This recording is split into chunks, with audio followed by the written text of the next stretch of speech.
Welcome back to Outside Views, where today we're talking Brexit, Brussels and the Great British Banger. Because in a plot twist worthy of a political soap opera, the UK might be about to realign with some EU food and drink rules.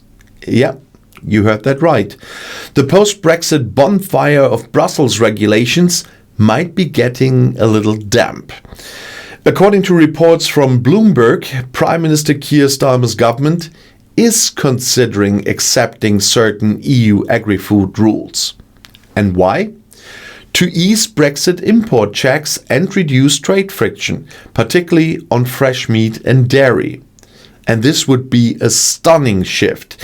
It means that if the EU updates its food standards, the UK would automatically follow suit.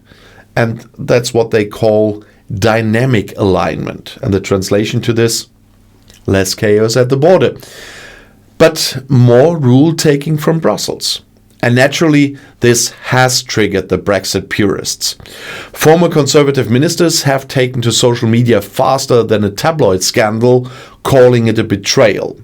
And Lord Frost, the man who negotiated the original Brexit deal, called it terrible. And one can only imagine the WhatsApp groups right now. But here's the thing. Economists at the Resolution Foundation say regulatory alignment with the EU would bring significant economic gains. Less paperwork, less port disruption, and potentially more bacon sandwiches for everyone. It's also worth noting that this could dramatically ease tensions between Northern Ireland and Ireland. Because if food standards are the same on both sides of the Irish Sea, you remove a lot of the need for border checks. And that's something every government since 2016 has struggled to solve. And of course, it's not just about sausages. This would be the most meaningful step toward closer EU ties since Brexit. And yes, it would give the EU's top court a say in some UK regulations. Cue the headlines. But Starmer says he's not choosing between Europe and America. He wants to be a bridge, a link between Brussels and Washington. And that's where things get even more complicated. Because aligning with EU food standards would make a trade deal with the US more difficult. I talked about this in my last video. The US has lower food safety standards. And think chlorine-washed chicken and hormone-fed beef. The EU says no. The US says yes. So who does the UK say yes to? Well, Starmer seems to be playing it cool.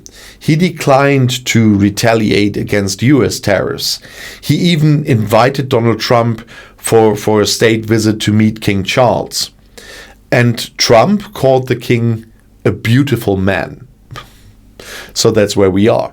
And meanwhile, the real reason this is even being discussed is economics. The UK has already taken a 4% hit to long-term productivity, according to the Office for Budget Responsibility. And that is just from Brexit as it stands. Realigning with EU standards could claw some of that back. And since leaving the EU in 2020, the UK delayed food imports checks multiple times. And why did they do that? Because business leaders warned of chaos, even with the checks they already had. They warned of queues at ports, fresh produce going off in lorries. It wasn't a good look. And most of those checks finally came into force in April, but the damage was already done.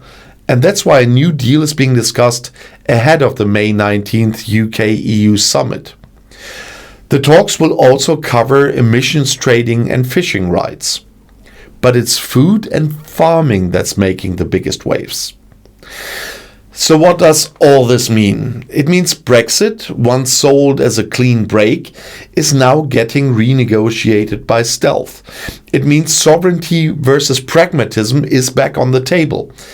And it means British politics is about to have yet another debate over the humble sausage. And if you found this helpful, hit like, subscribe and ring the bell. This is Outside Views, cutting through Brexit fog with clear thinking. See you next time, and the next video is already right here in the end screen.